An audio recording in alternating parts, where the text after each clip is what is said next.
Oh, well, that's Daniel. Well, it's that time again. Headlight upgrade. Built these last year. They worked okay. The projectors used here were kind of generic. They weren't really the high end. And this LED up here for the top of the DRL and top turn signal, they start to flake. They start to go away. So we're gonna get rid of these headlights and get to a better system.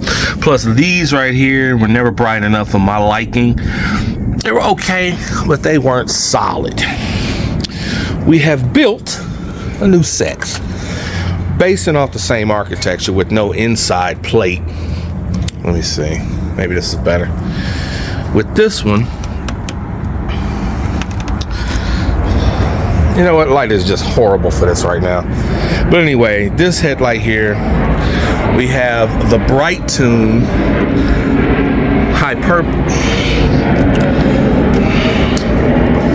Tell you what, hold on. Okay, with this headlight here, we have the Bright Tune Hyperboloid series again, which means we got the little separate high beam. It's got a little laser phosphorus patch up there, separate from the low beam and high beam part of the regular projector.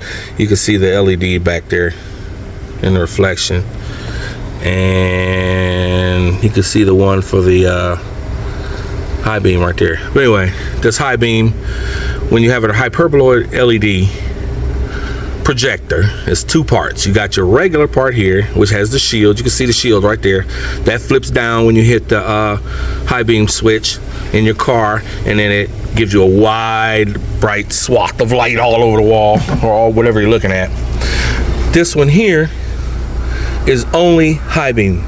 When this comes on, you get a perfect kind of yellow square. I mean, it's yellow, like highlighter yellow, because that's the best color for high beams, for bright light. So you get this perfect projected square way down the road, lights up like nothing I've ever seen.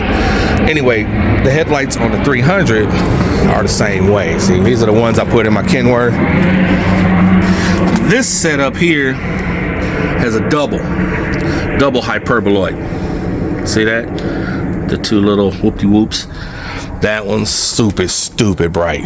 But this one is single only, so. But this headlight, this projector here, is the kind that sets in the hole for the 9006 bulb. The 300 headlights don't have a 9006 bulb. Those are factory HIDs with D3S bulbs, and they just kind of sit inside the housing. You don't take a bulb out and remove it when it's dead like that. So you gotta take the little cover off of the bag, reach in, swap the bulb out. This one here, the bulb is basically accessible. The original bulb was basically accessible from the back of the headlight without opening anything. So it's got a little hole back there and it threads in. That's what this type of projector does. It just threads in. Can't really see it, that's just a fan. But this is a different type for this type of headlight casing. Now, it is possible just to put a standalone projector in there, but then you got to seal up the hole on the back of the headlight. Some of them actually have an option where you can unscrew a 9006 mounting hole, a mounting portion, and then mount it to a regular standalone projector like in the 300.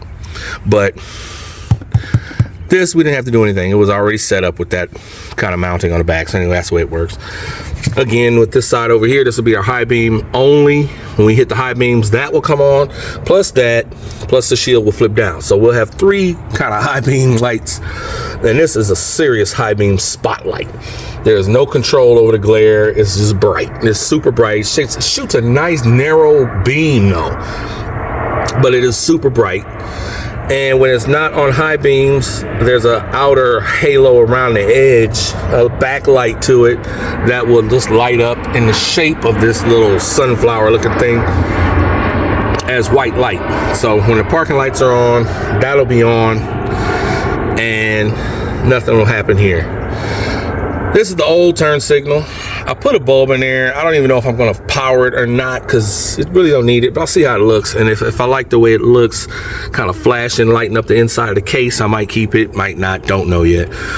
This is the new LED. See how you can kind of see how it's gonna look.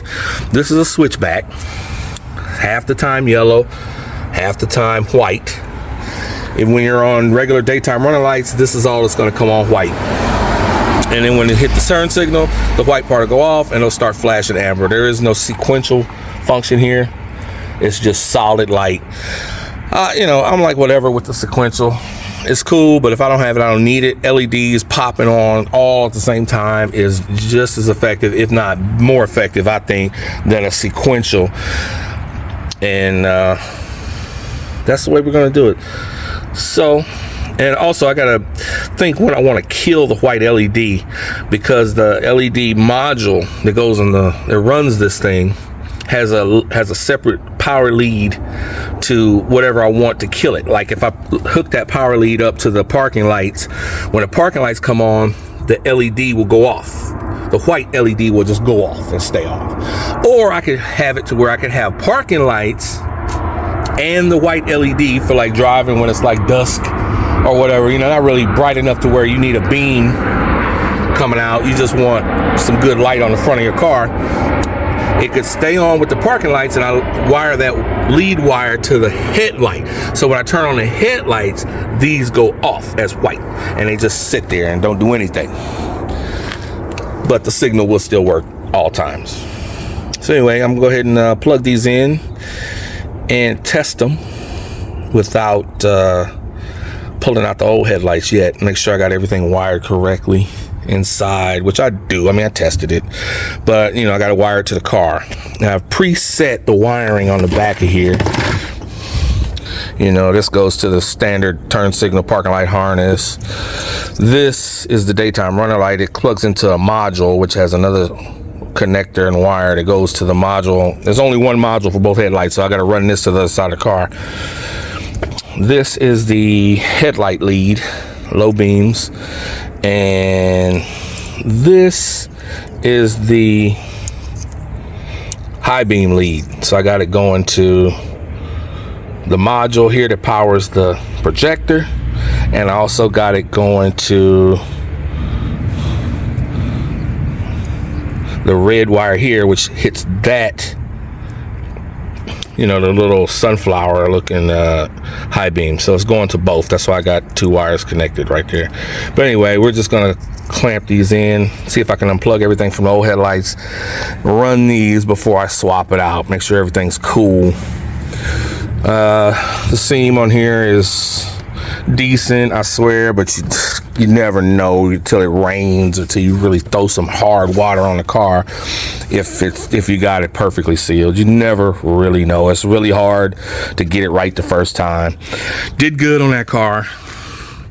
This car, these headlights that are on here now, they worked the first time. They haven't taken on any water. My Kenworth seems to be taking on moisture, so I don't know what we're gonna do about that. But for now, I'm gonna get to work on these. One eternity later. Finished product. Everything's installed. Looks a little bit better.